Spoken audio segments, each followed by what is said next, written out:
فوج کا انٹیلیجنس کا فیلئر ہے. جو لوگ ایک آدھ نہیں کئی لوگ کہہ رہے ہیں یہ انٹیلیجنس کا فیلئر ہے جنہوں بھی کہہ رہے ہیں. اور وہ یہ کہہ رہے ہیں کچھ چیزیں انڈین میڈیا میں آئی ہوئی ہیں کہ سارے انٹیلیجنس تو لگا دی بلوچستان پہ اور پاکستان کے قبائلی علاقے میں اور افغانستان میں اور کشمیر میں, اور ادھر کیا کیا؟ ادھر کچھ بھی نہیں. چین کا محاذ جو ہے اس کو کھلا چھوڑ دیا. بلکہ اجیت دوول اور آرمی چیف اور ایک آدھ اور شخص کے استعفے کا مطالبہ ہو رہا ہے.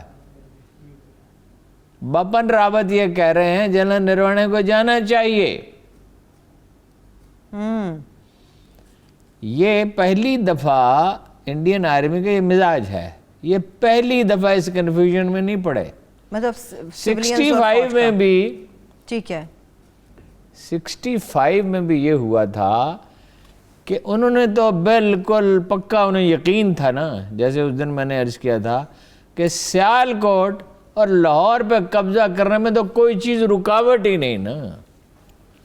وہ تو انہیں پتہ نہیں تھا نا پاکستانی فوج ہے کیا چیز. ہاں جی, 71 میں تو فوج تھی ہی نہیں نا, ایک ڈویژن فوج سے تھوڑی ایک ایسے ملک کا دفاع کیا جیسا تھا چاروں طرف سے دوسرے اتنے بڑے ملک نے گھیر رکھا ہو اور ادھر سے کوئی سپورٹ ہی نہ ہو تو مغربی پاکستان سے حملہ کرنا تھا.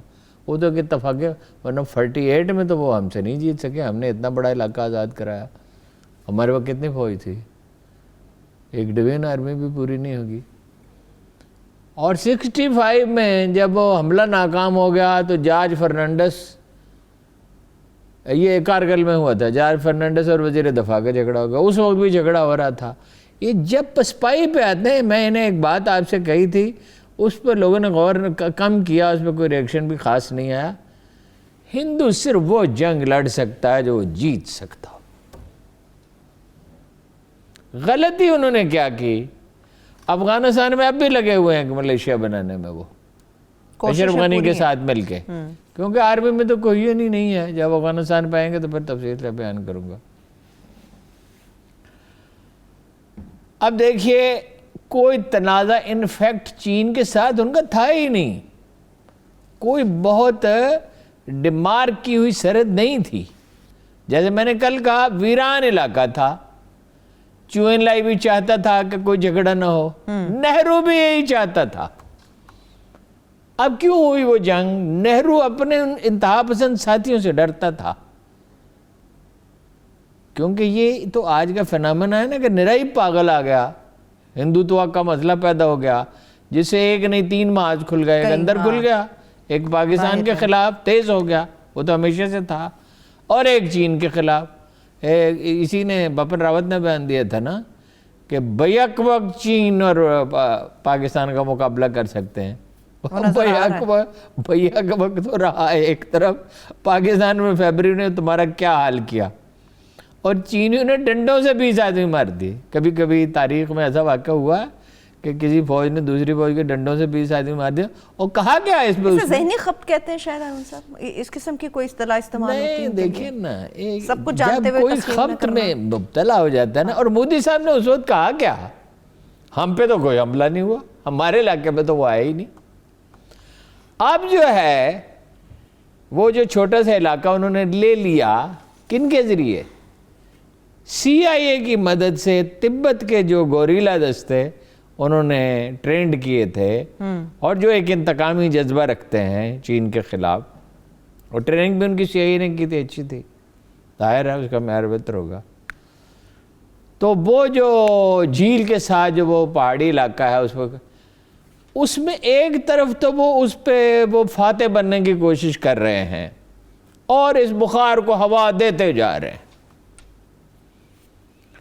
دوسری طرف بہت سے لوگ یہ کہہ رہے ہیں کہ بھائی صاحب, مودی صاحب, حکومت انڈیا, ہمارا چین سے جھگڑا تھا کیا؟ یہ جھگڑا پیدا کس لیے کیا ہے؟ ہاں, یہ تو ذرا واضح کریں. یہ وہ واحد جگہ ہے, میں تو یہ لفظ اس طرح کے کبھی زندگی بھر استعمال نہیں کیے, یہ وہ پنجابی کا لفظ ہے جسے پنگا لینا کہتے ہیں. خام خواہ ایک ایسی سچویشن پیدا کرنا کہ آ بیل مجھے مار، اور یہ وہ کام کیا. اور چینی بیل نے تو ایک تو یہ کیا کہ مارا ان کو سینگوں پہ اٹھایا، وہ بل فائٹنگ میں جیسے ہوتا ہے اٹھا کے پھینک دیا. نظر بھی آیا. دوسرا انہوں نے کمال ڈپلومیسی کے میدان میں کیا، وہ انہوں نے یہ کیا کہ انہوں نے کہا بالکل ٹھیک ہے، مفاہمت چاہتے ہیں. اب ساری انڈین لیڈرشپ کنفیوز ہے کہ مذاکرات وہ جاری رکھیں گے، جگہ ایک انچ نہیں چھوڑیں گے. وہ پرانی سچویشن پہ اچھا اس سے نہیں صرف پرانی سچویشن ہے، ڈپلائمنٹ بڑھا سکتے ہیں. میزائل انہوں نے لگا دیے ہیں، تو ایک تو یہ محاذ کھل گیا. ایک افغانستان میں کچھ نہ ہوا، ابھی کوشش وہ کر رہے ہیں حکمت یار کے بغور ملیشیا بنا رہے ہیں، لیکن افغانستان کے سب سے بڑے بڑے پہاڑی سلسلے کا کیا نام ہے؟ کو ہندو کش. ذرا اس کی تاریخ بھی بتائیں. 1000 سال کی دشمنی ہے. اس کی تاریخ یہ ہے کہ سبتگین نام کا ایک چھوٹا سا لیڈر تھا، غزنی کی ایک چھوٹی سی سلطنت تھی، اور یہ یہاں سے جاتے تھے، اسی لیے کہتے ہیں نا وہ ہمارا علاقہ ہے. یہ یہاں سے جاتے تھے، آنند پال اور راج پال لاہور سے. لاہور یہ ویسے راجواڑہ ہی تھے، لیکن یہ لاہور کا علاقہ جو تھا یہاں پہ ایک نسبتاً مضبوط حکومت تھی. ان کی فضلیں جلاتے تھے، مارتے تھے، بندے اغوا کر کے لے آتے تھے، غلام بناتے تھے، جو کچھ تھا جو لوٹتے تھے، ہاں جی، اپنی انا کی تسکین کرتے تھے. تو سبتگین جو تھا اس نے ایک دفعہ 1 لاکھ فوج گھیرے میں لے لی ان کی. سچویشن ایسی ہو گئی، پہاڑی علاقہ تھا، وہ ہائٹس پہ قابض ہو گئے. تو انہوں نے کہا کہ ہم سب زندہ جل مریں گے، ہمیں واپس جانے دو، ہم صلح کرنا چاہتے ہیں. اچھا. وہ اتنا نرم خو آدمی تھا محمود کا باپ، لوگوں کو اندازہ نہیں ہے کہ محمود میں کس چیز کا ریئیکشن تھا.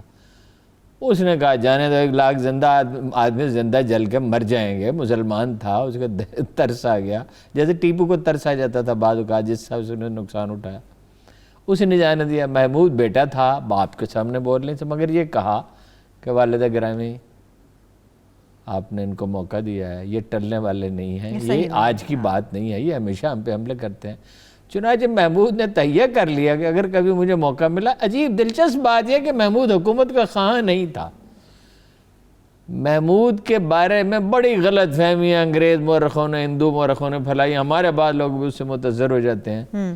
محمود ذکر و فکر کا آدمی تھا، سارا دن اذکار و وظائف، نماز، روزہ، نوافل. اب وہ جب اس کو بادشاہ بننا پڑا، اس کا خیال تھا کہ میں شاید اس سے بچی جاؤں. اس نے ایک تہیہ کر لیا کہ ان کا تو میں صفایا کروں گا، ایسا کروں گا کہ یاد رکھیں گے ہمیشہ ہمیشہ کے لیے. اس نے 17 بار حملے کیے، اس نے کہ ان کی کمر ہی توڑ دی. ٹھیک ہے. اور لاہور میں ایک گورنر بٹھا دیا، جس سے پاکستان بننے کا عمل 2 چیزوں سے شروع ہوا، یاد رکھیے. ایک جو عرب آئے سندھ میں راجہ داہر کے خلاف، اور وہاں کچھ لوگ مسلمان ہو گئے، 250 سال تک حکومتیں بنتی رہیں، بگڑتی رہیں. اس سے بڑی سپورٹ ملی محمود غزنوی نے جب لاہور میں اپنا گورنر بٹھا دیا. لاہور شہر تک تھوڑی محدود تھا، آگے بھی تھا علاقہ. یہ مسلمانوں کی پناہ گاہ بن گئی. افغانستان سے لوگ آنے لگے، کشمیر میں جو لوگ مسلمان ہوئے بعد میں وہ آئے، تاجکستان سے آئے، ازبکستان، زراعت تو یہی تھی نا، اکانومی تو یہی تھی نا. اینی ہو، اب مسئلہ یہ ہے، ایک طرف تو انڈین لیڈرشپ جشن بھی منا رہی ہے، ڈری ہوئی ہے. وہ آپ نے سنا ہوا ہے کہ پٹھان کے سینے پہ بیٹھا ہوا بنیا رو رہا تھا. کسی نے پوچھا رو کیوں رہے ہو؟ کہ یہ ابھی اٹھ جائے گا، مجھے مارے گا. اب چین سے ڈرے، یہ مصالحت کرائی ہے ماسکو نے، لیکن چینی جو ہیں ڈپلومیسی میں یہ جو گھبرائے ہوئے تھے، گھبرائے ہوئے آدمی نے کیا مذاکرات کرنا ہے. اب صورتحال یہ، ایک طرف تو انہوں نے مالدیپ سے معاہدہ کر لیا، انہیں اتنی ضرورت نہیں رہی. امریکہ میں ڈیبیٹ ہوتی رہی ہے کہ ان پہ اتنے ڈیپینڈنٹ نہ ہو، یہ بڑے ہارڈ بارگینر ہیں. دوسری طرف بحرین والا آپ نے سن لیا. جی جی بالکل ٹھیک ہے. اور تیسرا یہ ہے کہ وہاں ایک جزیرے پر، امارات کے قریب ایک جزیرے پر موساد نے اپنا ہیڈ کوارٹر قائم کر لیا ہے. اچھا. جنوبی سمندروں پہ تو امریکہ جو ہے وہ بحری بیڑے اس کے آتے جاتے رہتے ہیں. وہ تائیوان کے قریب سے گزرتے ہیں, چینی میں اس کی مزاحمت بھی کرتے ہیں. آسٹریلیا ان کا حلیف ہے, جاپان ان کا حلیف ہے. ایسا لگتا ہے دنیا کا کینوس تبدیل ہونے والا ہے ہارون صاحب. دنیا جو ہے وہ بدل گئی اور بدلتی چلی جائے گی. کبھی روس میں اور امریکہ میں تھی سر جنگ. فرق یہ ہے روس کی کوئی اکانومی نہیں تھی. ہر صبح 5 لاکھ آدمی مضافات سے ماسکو میں ڈبل روٹی لینے آتے تھے قطار میں کھڑے ہو کے. چین جو ہے اس کی اکانومی اتنی بڑی ہے, اور دوسری یہ ہے وہ کہ امریکہ پہ انہیں ایک بالادستی حاصل ہے. وہ ایک ٹف قوم ہے, ٹف قوم ہے, اس میں کوئی شبہ نہیں ہے. وہ تو ابھی اسرت سے نکلے ہیں نا. اور وہاں تو یہ ہے کام کرو تو کھاؤ, محنت اور زیادہ تنخواہ لو. ٹھیک ہے. امریکہ میں تو 5 6 7 نسلیں تمول میں گزر گئی ہیں, آسودگی میں, جنگ کرنے کے وہ قابل نہیں ہیں. بہرحال پاکستان کا اس میں بھلا ہو گیا. پاکستان پہ پہلے بھی خیر آسانی سے تو حملہ کر کے نہیں بچ کے نہیں نکل سکتے تھے, ایسا ممکن نہیں ہے. لیکن اب تو یہ ہو گیا کہ ایران والا معاملہ بھی ہو گیا, اور افغانستان میں اب یہ کوشش یہ کر رہے ہیں کہ کسی نہ کسی طرح اشرف غنی رہ جائے, یا پرولانگ ہو جائے, یا ٹرمپ ہار جائے, کوئی سچویشن ہو افغانستان پہ. لیکن ہارون صاحب اس بات کا بھی اندیشہ ظاہر کیا جا رہا ہے انڈیا کے اندر, وہیں کے لوگ یہ اندیشہ بھی ظاہر کر رہے ہیں کہ چائنا جو اپنی سرمایہ کاری کو بڑھا رہا ہے, ایک طرف پاکستان کے ساتھ سی پیک کا روٹ لے رہا ہے, دوسری طرف ایران کی طرف بھی جا رہا ہے, مختلف روٹس کے ذریعے ہو سکتا ہے کہ آئندہ مستقبل میں وہ بھارت کے اوپر بھرپور طریقے سے حملہ کر دیں. نہیں, وہاں دیکھیے انڈیا وہ حملہ نہیں کریں گے, وہ اپنا رسوخ بڑھائیں گے, اور وہ ایسی پالیسی اختیار کریں گے کہ اندر ان کے جو ڈویژن ہے وہ بڑھ جائے طریقے سے.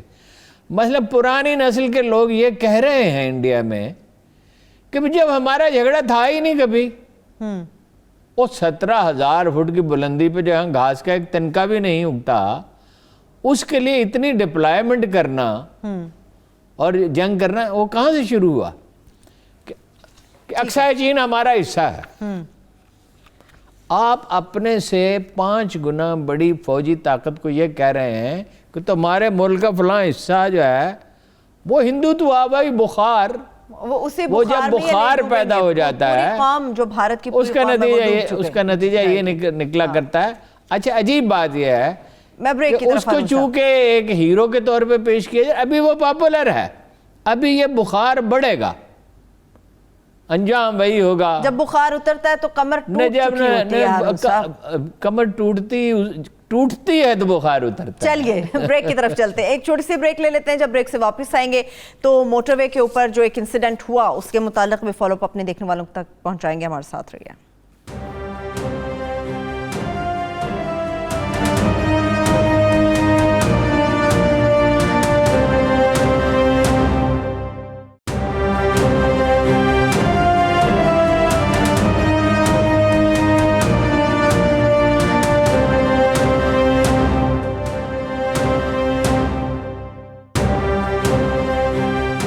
بریک کے بعد ایک بار پھر سے پروگرام میں ہم آپ کو خوش آمدید کہیں گے. ہارون صاحب موٹر وے پر جو انسیڈنٹ ہوا اس سے متعلق بات کر رہے ہیں. آج پریس کانفرنس ہوتی ہے, مختلف سوالات پوچھے جاتے ہیں, ان کا جواب آئی جی صاحب دے رہے ہیں, سی ایم بزدار صاحب بھی دے رہے ہیں.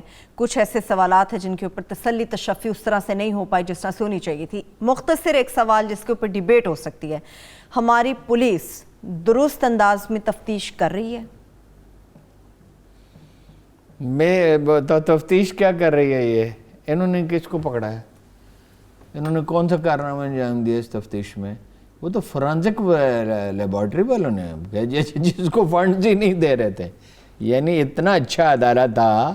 تو پرسوں یہ انکشاف ہوا, یا کل میں سیڑھیاں چڑھ رہا تھا تو ہمارے رپورٹر ہیں جی بڑے اچھے کرائم کے, تو انہوں نے کہا کہ آپ کو پتہ ہے فرانزک لیبارٹری کے پاس تو پیسے ہی نہیں ہیں.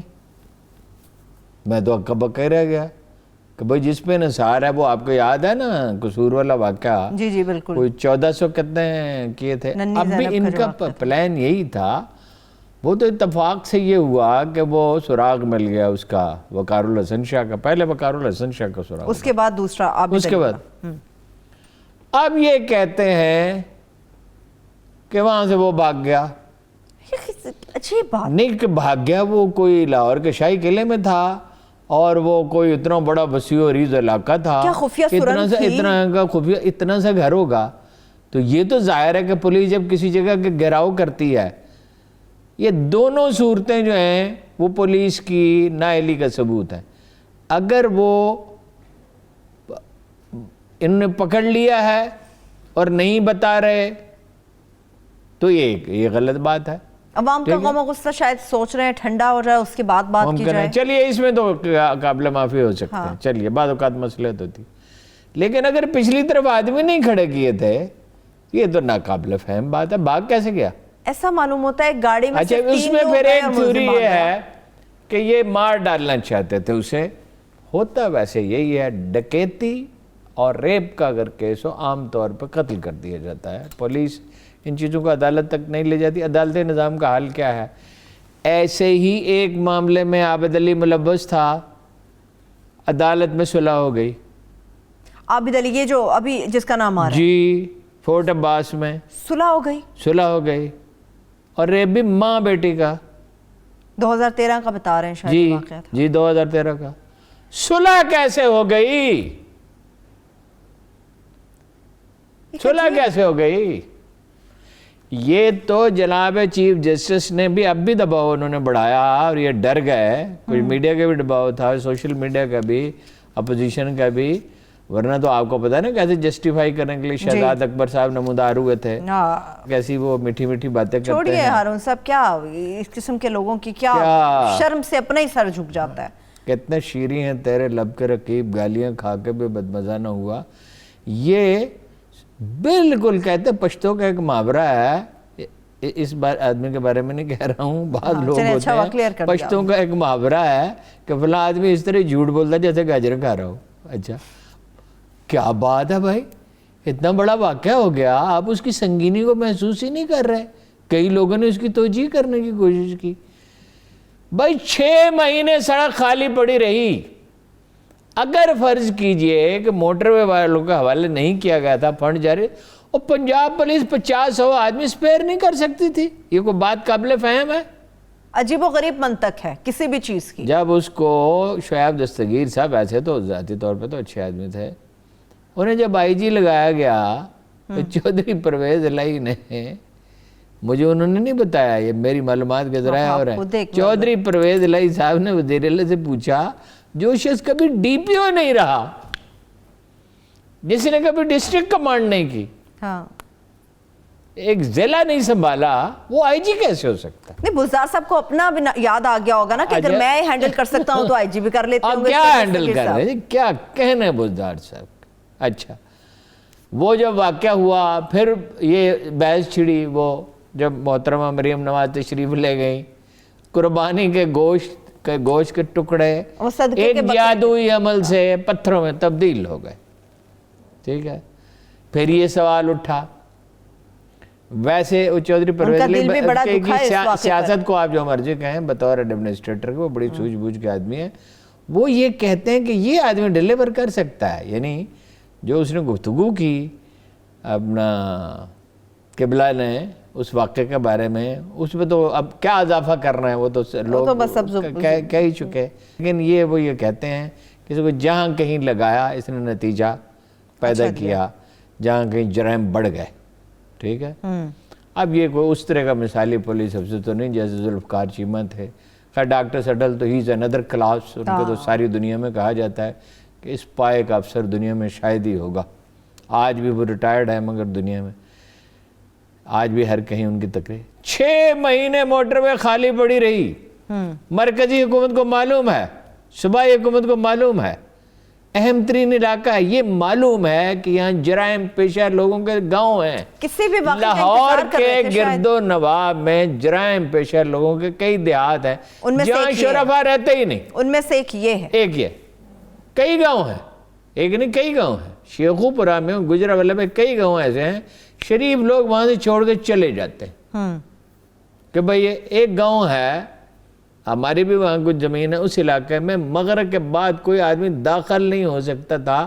اب تو وہاں کوئی ڈیولپمنٹ ہو رہی ہے, کوئی کالونیاں وغیرہ بن رہی ہیں, تو چلے جائے. میں وہاں جاتا تھا, لوگ مجھے ڈراتے تھے کہ تو آپ یقین نہیں کریں گے، میں آپ کو بالکل سچی بات بتا رہا ہوں، درختوں کی شاخوں پر بیٹھ جاتے تھے وہ. اگر کوئی آدمی آ رہا ہے نا، اچھا شاخ سے چھلانگ لگا کے موٹر سائیکل کے سامنے یا پیدل آ رہا ہے تو بالکل، اور جو کچھ اس کے پلے وہ لوٹ لیتے تھے. اچھا آپ کو معلوم ہے آپ کی اسپیشل برانچ کیا کر رہی ہے، آپ کی آئی بی کیا کر رہی ہے، خود آئی جی آفس کیا کر رہا ہے، اس علاقے کا ڈی آئی جی کیا کر رہا ہے.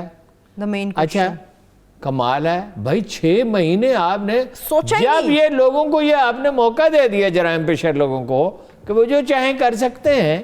واقعہ ہو جانے کے بعد پیٹرولنگ کا بڑھا دیا ہے ہارون صاحب، اس سے پہلے آپ اس سے کو پہلے بالکل کیوں خیال نہیں جا آتا؟ سکتے تھے آدمی؟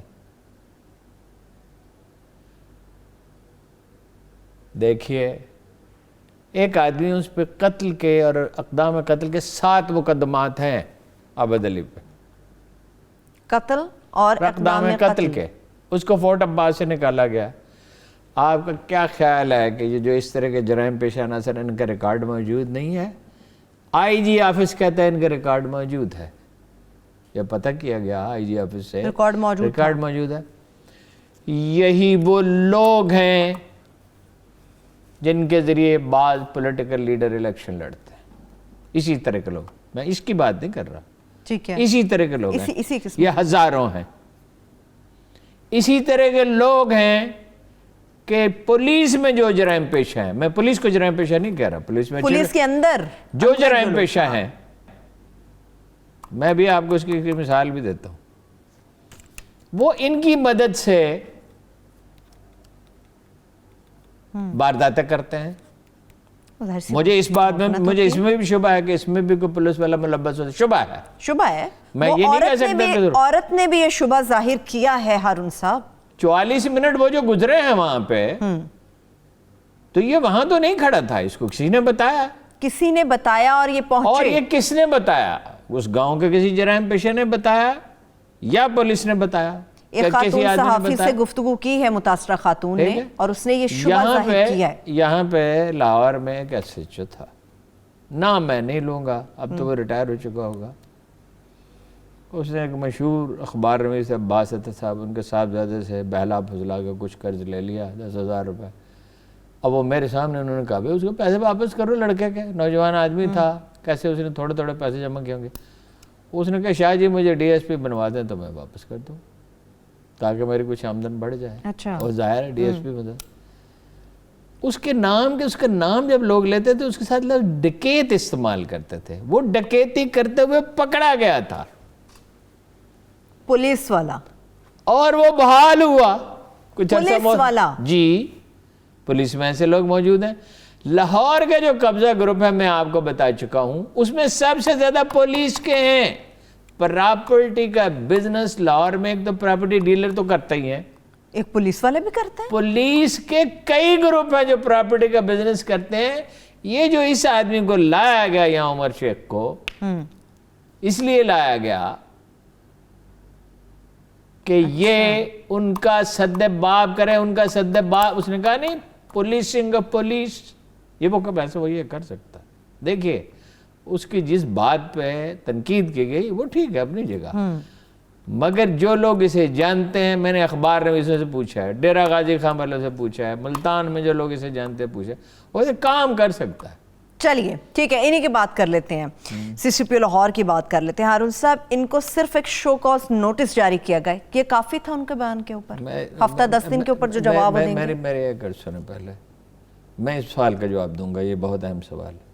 بات یہ ہے کیا صوبائی اور مرکزی حکومتوں کو، تمام سیاستدانوں کو، اور ہم خود میڈیا والوں کو اور معاشرے کے فعال طبقات کو شرم نہیں آنی چاہیے کہ یہ ہم نے ملک میں عدالتی نظام بنایا کہ ہزاروں گنڈے آزاد پھر رہے ہیں، 6 مہینے سڑکیں خالی پڑی رہتی ہیں، کوئی پولیس اصلاحات نہیں ہوتی، عدلیہ میں ایک قدم نہیں اٹھایا گیا عدلیہ کو بہتر بنانے کے لیے، اس کے لیے کوئی بجٹ نہیں ہے. اور بھائی جان ہی محفوظ نہیں کسی بچے کی، کسی خاتون کی، کسی آدمی کی.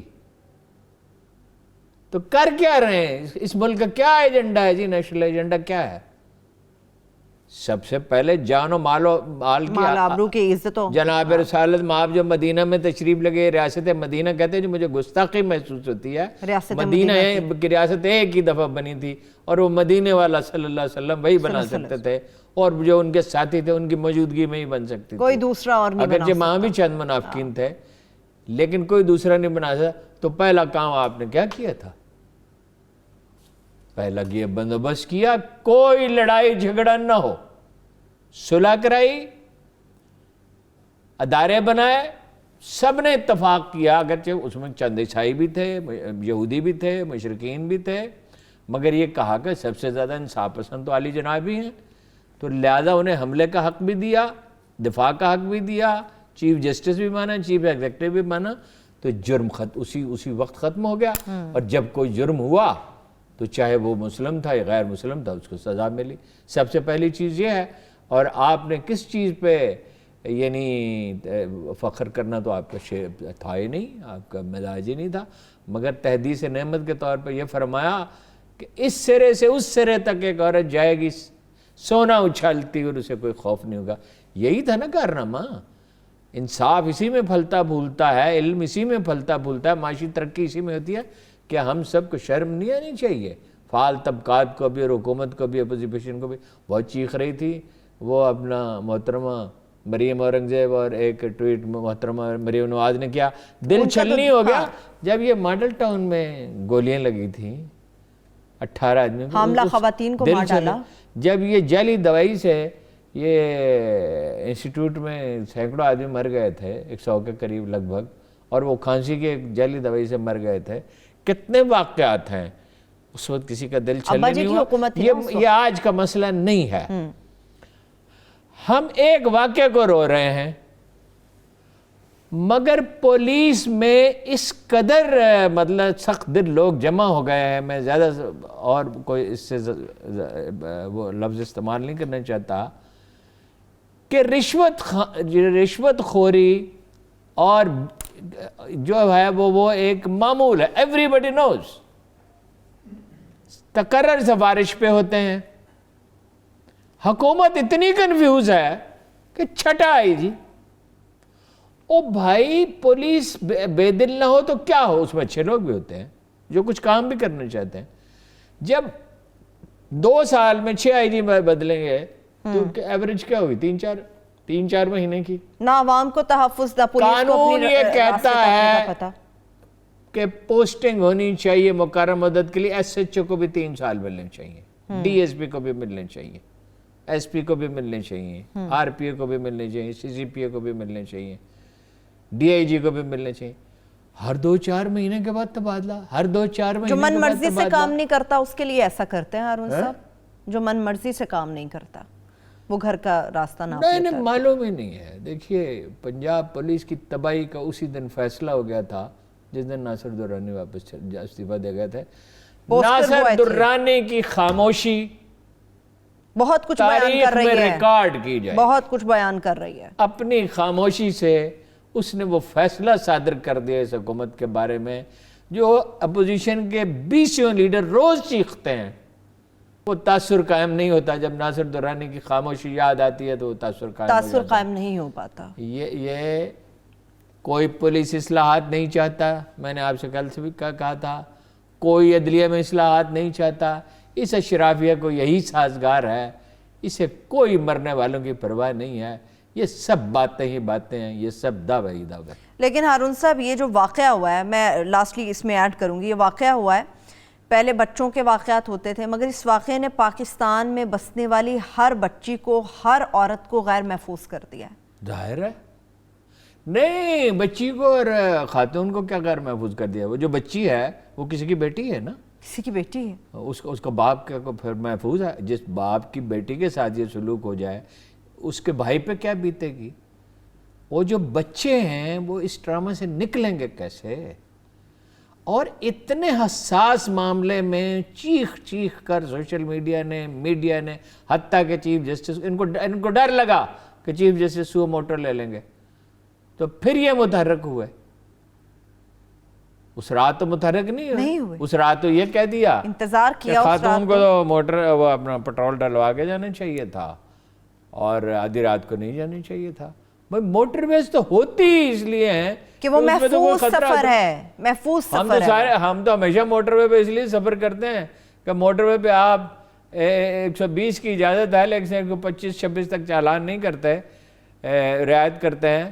تو بھائی 125 کلومیٹر پہ چلاتے ہوئے 3 گھنٹے میں پنڈی سے اپنا 3.5-4 گھنٹے میں پہنچ جائیں گے, اور ملتان جو ہے وہ آپ 2.25 گھنٹے میں پہنچ جاتے ہیں اگر ٹھیک رفتار سے چلے, راستے میں نہ رکے. موٹر وے کا تو آئیڈیا ہی یہ تھا.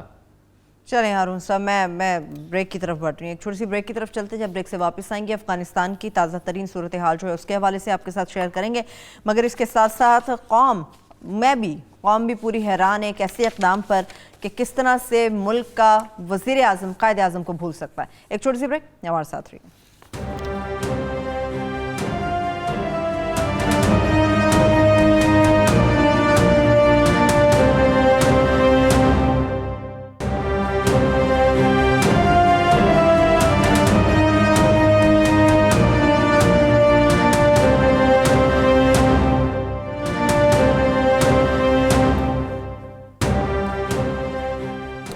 بریک کے بعد ایک بار پھر سے پروگرام میں ہم آپ کو خوش آمدید کہیں گے. ہارون صاحب, پروگرام کے آغاز پہ بین الافغان مذاکرات جو ہو رہے ہیں دوحہ میں, اس کے حوالے سے ہماری گفتگو چل رہی تھی. کتنی امید ہے کہ واقعی یہ مذاکرات کامیاب بھی ہوں گے؟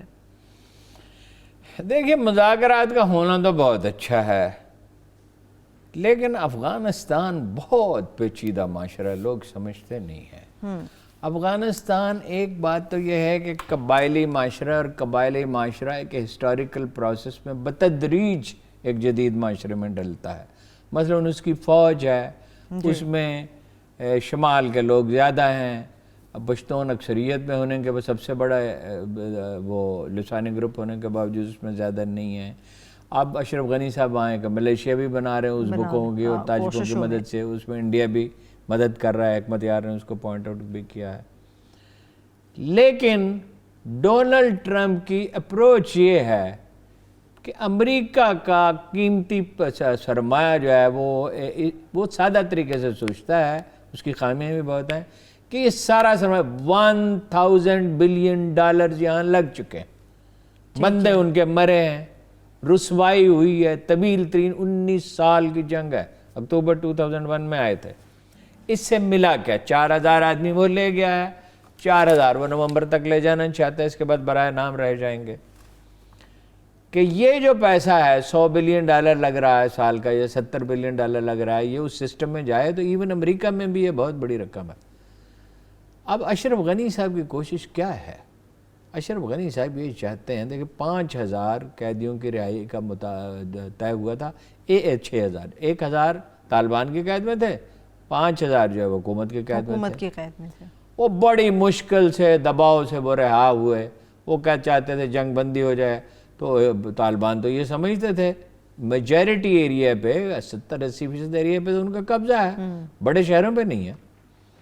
وہ تو یہ سمجھتے تھے کہ بھئی اگر ہم نے جنگ ہی بند کر دی, انہوں نے کم کر دی ویسے حملے, یہ انڈرسٹینڈنگ دی, اور اس پہ فیبرری میں شروع ہوا, 29 فروری کو معاہدہ ہو گیا امریکہ کے ساتھ, تو وہ واپس چلے جائیں گے. وہ یہ سمجھتے تھے بالکل ہی دباؤ ختم کر دیا تو ہماری سودے بازی کی پوزیشن کیا رہے گی. اب انہوں نے 100 آدمی ان کے امپورٹنٹ کمانڈر روک رکھے, ان کو رہا نہیں کر رہے, اس پہ سودے بازی کرنا چاہتے ہیں. اشرف غنی صاحب کی کوشش کیا ہے کہ کسی طرح یہ ٹل جائے, نومبر میں الیکشن ہے, اور ٹرمپ اگر ہار جائیں اور جو بائیڈن اگر جیت جائیں تو اس کی پاسبلٹی ہے کہ امریکی یہاں اپنی موجودگی بڑھا دیں, بھارت سے مدد لیں. اچھا جی بھارت تو وہاں انویسٹمنٹ کافی کر چکا ہے, یعنی کئی $1 بلین کے انویسٹمنٹ کر چکا ہے. انویسٹمنٹ تو وہاں ایران نے بھی کی تھی جو رائے گاں رہی, ٹھیک ہے نا. وہ انہوں نے اپنے حامی گروپس کے. افغانستان میں فساد کی صرف اتنا نہیں ہے کہ ازبک, تاجک, پشتون, ہزارہ مختلف پارٹیاں یا مختلف لیڈر آپس میں لڑتے رہتے ہیں. صرف یہ بھی نہیں ہے کہ غیر ملکی ہیں. دیکھیے اس میں ایرانی انٹرسٹڈ ہیں, انڈینز انٹرسٹڈ ہیں, ہمارا تو بارڈر ہے. انڈیا کی کوشش کیا ہے؟ انڈیا کا کوئی بارڈر نہیں لگتا. انڈیا کی کوشش یہ ہے کہ دو طرفہ محاذ قائم رہے. کابل میں ایک ایسی حکومت بنے. اب دیکھیں یہ کوئی آسان کام نہیں ہے قبائلی معاشرے میں ان کی مشترکہ حکومت کا قیام. تھوڑا مشکل ہوتا ہے وہ. فریق دو نہیں ہیں, ہاں فریق ترکمان بھی ہیں, تاجک بھی ہیں, نورستانی بھی ہیں, یہ تو چھوٹے فریق ہیں, تھوڑے سے عرب بھی ہیں, ہزارہ بھی ہیں, یہ تاتاری قبائل جو ہیں, مغل قبائل جنہیں اصل مغل تو وہی نا, ہم نے تو ترکوں کو یہاں مغل کہنا شروع کر دیا. سب کی نمائندگی ہوگی نا, اس کا طریقہ وہی ہے جو ان کا تاریخی طریقہ چلا آتا ہے لوہے جرگہ کا. اگر طالبان میں اور اشرف غنی کی انتظامیہ میں مصالحت کسی طرح کی ہو جاتی ہے, ہر ایک کو کچھ نہ کچھ دینا پڑے گا. قبائل کو, مختلف لسانی گروپوں کو پاسبلٹی پیدا ہو گئی ہے, لیکن یہ آسانی سے نہیں ہوگا. اگر تو ٹرمپ جیت جاتا ہے تو اس کے اور جو مسائل ہوں پھر امکان زیادہ ہے, اور اگر جو بائیڈن جیت جاتا ہے پھر امکانات کچھ اور ہیں, نسبتاً کم ہے, نسبتاً کم ہے. بہرحال اگر افغان آپس میں معاملات طے کریں گے تو پھر ہی مسئلہ حل ہوگا, پھر ہی مسئلہ حل ہوگا. اور انفارچونیٹلی شاید افغانستان کو آپس میں مسائل حل کرتے ہوئے کچھ وقت لگ جائے, کیونکہ جو آرمی ہے نا جی اس میں کوئی کوہیژن نہیں ہے, کوئی پڑھے لکھے لوگ تھوڑی ہیں. ایک تو ان کی وفاداری اپنے قبائل سے, اپنے گروپوں سے ہے, پھر وار لارڈز موجود ہیں, پھر مختلف علاقوں میں مختلف گروپوں کی ڈومینیشن ہے. ٹھیک ہے, چلیے اس پہ دیکھتے ہیں کہ مزید کیا پیش رفت ہو سکتی ہے, کتنے امکانات ہیں کہ کامیاب ہو سکتا ہے. اچھا ہارون صاحب, میرے ذہن میں ایک سوال ہے, میں وہ سوال پوچھ لوں آپ سے, پھر ہم میجر عزیز بھٹی کی شہادت پر جاتے ہیں. سوال وہ یہ ہے ہارون صاحب کہ کل قائد اعظم محمد علی جناح رحمۃ اللہ علیہ کا یوم وفات تھا. ویسے تو آپ بڑی تنقید کرتے ہیں کہ خان صاحب ٹویٹر پہ بیٹھ کے کشمیر کی سفارتی مہم لڑ رہے ہیں سب کچھ. کل ہمارے قائد کو وہ بھول گئے. جہاں تک میرا خیال ہے, مجھے یاد پڑتا ہے کہ ان کی زبان سے نہ کوئی لفظ ادا ہوئے, نہ ٹویٹر پر کوئی ٹویٹ آیا. بھول گئے وہ, بلوچستان گئے ہوئے شاید, بھول گئے, کام بہت زیادہ تھا. وجہ یہ ہے وزیر اعظم کی مصروفیت بھی ہوتی ہے, بعض اوقات کوئی بھی آدمی بھول جاتا ہے. ارد گرد کوئی پڑھا لکھا آدمی ہو جس کو یاد ہو کہ 11 ستمبر کی کوئی سگنیفیکنس ہے, وہ ایڈوائزرز کہاں ہیں, آج کے دن, مشیر ان کے سارے, آج کے دن کا تعلق اس آدمی سے ہے کہ بر صغیر کی تاریخ میں ایسا کوئی شخص کبھی, اسٹینلے والپٹ تو یہ کہتا ہے کہ پوری انسانی تاریخ میں ایسا پولیٹیشین موجود نہیں ہے. وہ کہتا ہے کہ ایسے لوگ تو ہیں جنہوں نے کسی قوم کو آزادی دلائی ہے, ایسے لوگ بھی ہیں جنہوں نے ایک قوم بنائی, ایسے لوگ بھی ہیں جنہوں نے ایک ملک بنایا. لیکن یہ وہ آدمی ہے جس نے تینوں کارنامے تنہا انجام دی, اور ہم سب جانتے ہیں کہ قائد اعظم نہ ہوتے تو شاید ہم آزادی کی نعمت مطلب قائد اعظم کے بغیر یہ تقریباً ناممکن تھا. تو وزیر اعظم صاحب بھول گئے, وزیر اعظم صاحب پڑھتے کم ہیں, بلوچستان میں مصروفیت زیادہ تھی. مصروفیت بہرحال انہیں کرنا چاہیے تھا, مگر یہ کوئی اتنی بڑی بات نہیں, اس کے لیے انہیں معافی. اچھا چلیے, آپ کشمیر کے اوپر جب وہ ٹویٹ کرتے ہیں تب آپ تنقید کر رہے ہوتے ہیں, یہاں پہ قائد کو وہ بھول گئے. میں ٹویٹ پہ تنقید نہیں کرتا, دیکھیے یہ بالکل اینکروں والا کام نہیں. میں یہ کہتا ہوں بھرپور سفارتی مہم نہیں چلاتے, کشمیر پہ بھرپور سفارتی مہم چلانی چاہیے.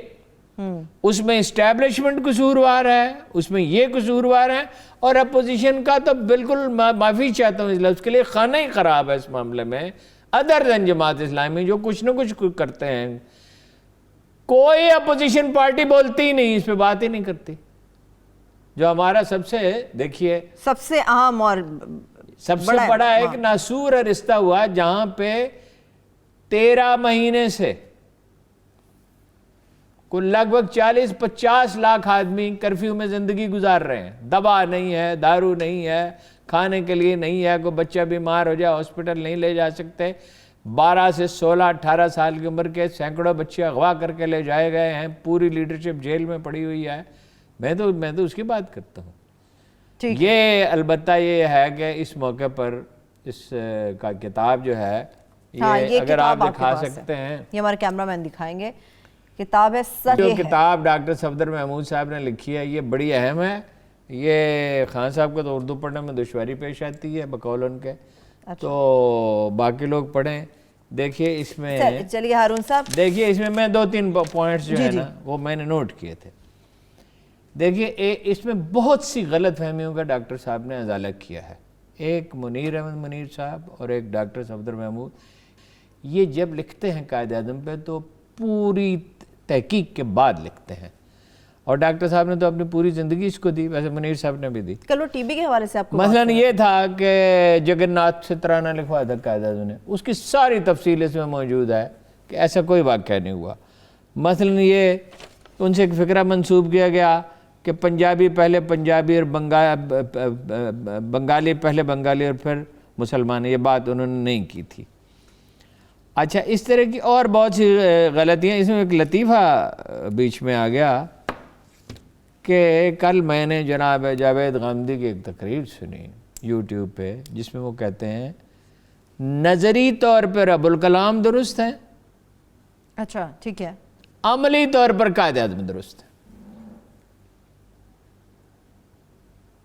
مجھے 50 سال ہو گئے پڑھتے ہوئے، میں ایک معمولی طالب علم ہوں، ویسے وہ تو بڑے عالم ہیں، اسکالر ہیں، لیکن ایسا محمل فکرہ میں نے زندگی میں آج تک سنا نہیں۔ بھائی جو نظری طور پر درست ہوتا ہے وہی پریکٹیکل طور پر درست ہے، جس کا تجزیہ ٹھیک ہو، تجزیہ وہ بنیاد ہوتا ہے جس پہ عمارت اٹھائی جاتی ہے۔ اگر آج پاکستان نہ بنا ہوتا تو جو 20 کروڑ مسلمان بھگت رہے ہیں وہ 60 کروڑ مسلمان بھگت رہے ہوتے۔ تجارت میں تو آپ کے ہاتھ میں تھی ہی نہیں، انڈسٹری میں برلا اور ٹاٹا تھے، آپ کے کون سے صنعت کار تھے، آپ کی کون سی شوگر ملیں تھی اور کپڑے 1 کروڑ روپے دیے تھے اس نے اپنا برلا نے کانگریس کو، اتنی دولت تھی ان کے پاس، اس وقت 1 کروڑ روپیہ دیا تھا، 30 روپے کا ایک تولہ سنا تھا۔ اب اندازہ لگا لیں کتنے خراب بنتے ہیں۔ چلیے ارون صاحب، ویسے تو ہمارے لوگوں میں اتنا اچھا، وہ عزیز بھٹی شہید صاحب کا ذکر بھی اب کل پہ جا پڑا۔ دیکھیے ان کے بہت سے اعزازات ہیں، میں نہیں چاہتا کہ اس کو یوں ہی ایک آدھ فکر میں ختم کیا جائے۔ آپ کو معلوم ہے کہ انہوں نے شمشیر اعزاز جسے کہتے ہیں، سورڈ آف آنر، وہ لیاقت علی خان صاحب سے لی تھی۔ اچھا جی لیاقت علی خان سے۔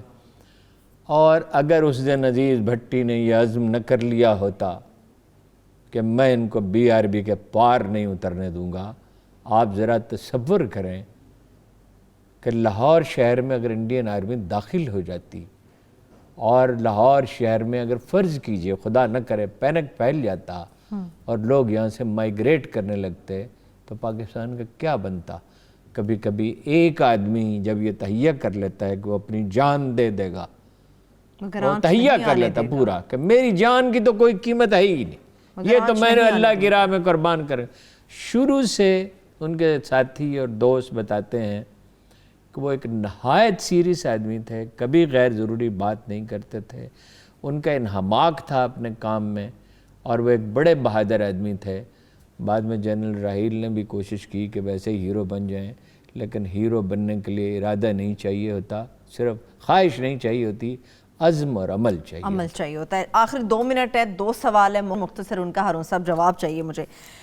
ویسے تو عوام میں شعور نہیں ہے، 75 to 80% لوگ کہتے ہیں کہ جی ہم کتابیں نہیں پڑھتے، سرویز بھی یہ کہتے ہیں 20% کے لیے کتاب بڑی اچھی ہوگی۔ 2 سوال جن لوگوں کو دلچسپی ہے تحریک پاکستان سے اور قائد اعظم سے انہیں پڑھنی چاہیے۔ ٹھیک ہے، چلیے جلدی ہارون صاحب، مجھے بلاول صاحب اردو سیکھ رہے تھے تو شاید ابھی اردو سیکھتے کچھ اس قسم کی لوز ٹاک کر جاتے ہیں، جیسے کچھ عجیب و غریب سے الفاظ وہ جوش میں بول جاتے ہیں، کیا انہیں یہ سوٹ کرتے ہیں پیپلز پارٹی؟ نہیں، زبان کا مسئلہ ہی نہیں ہے، کیا مسئلہ؟ بہت دبانا عرض ہے، زبان کا مسئلہ نہیں ہے، وہ سخت ٹینشن میں ہیں، وہ پاک لین والے مسئلے میں والد صاحب ان کے کسی طرح بچ سکتے ہی نہیں۔ ٹھیک ہے، دوسرا سوال عارف الوی صاحب، اس لیے وہ کہتے ہیں کہ بدین کو پانی دینا اسلام آباد۔ چلیے وقت ختم ہو گیا، سوال باقی ہے وہ کل کے لیے چھوڑ دیتے ہیں۔ بہت شکریہ ہارون صاحب، تھینک یو سو مچ۔ دیکھنے والوں کا شکریہ، مجھے اجازت دیجیے، اللہ حافظ۔